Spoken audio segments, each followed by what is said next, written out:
So in this video, we're going to look at the Zoom R8. We're just going to check out the Pan EQ button here. So I have a project loaded in. It's just a single stereo track. I'm going to press Pan EQ. So here we can see it says track 1 to 2, and you can see that it's lit up right here.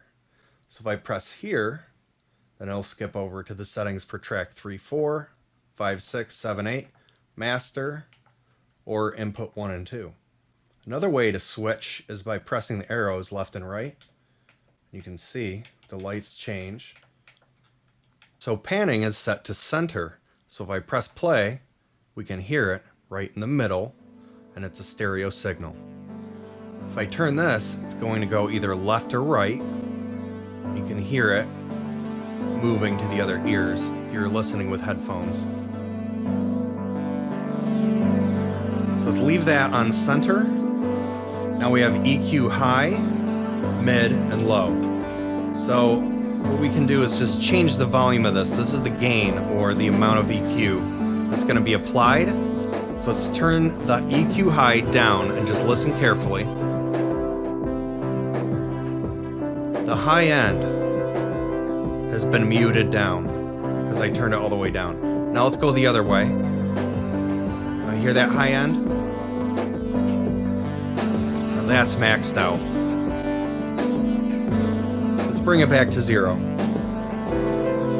Now let's check out mid. So I'm going to cut that by going to the left.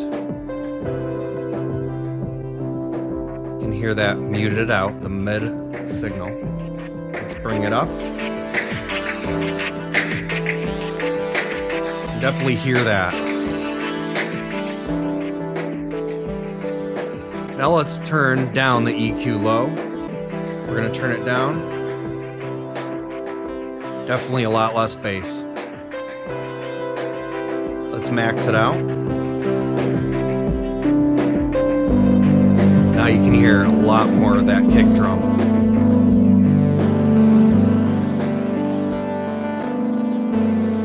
There's another thing here. There's arrows on each of these. So if I press enter, we're in another menu. So it says type EQ high. There's that gain right there. That's the control. And now we have frequency.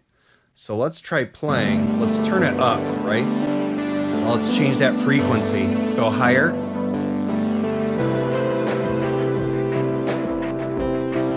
Let's go lower.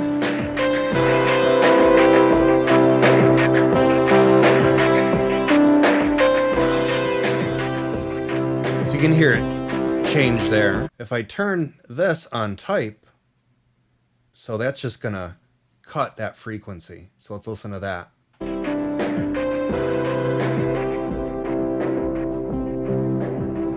Okay, that's all the way down, and we'll turn it up.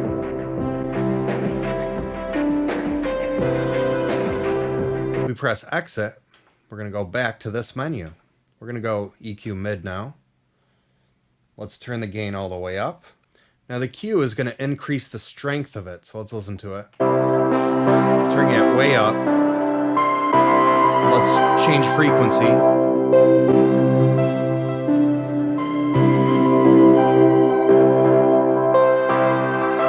Let's turn up the Q. It's maxed out, so now you hear that.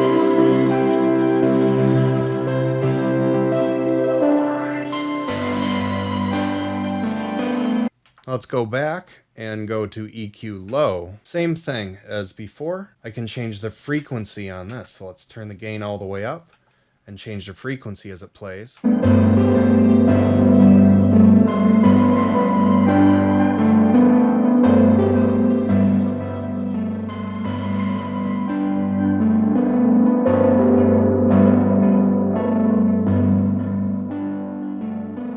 So personally, I would say, if you want to use this, you can actually mold the tracks in a way that they fit better together. Or if you record it and notice there's a harsh frequency you need to turn down, it's always good to use the EQ. If you already have a good sound, you won't really have to play around that much with the EQ in the first place.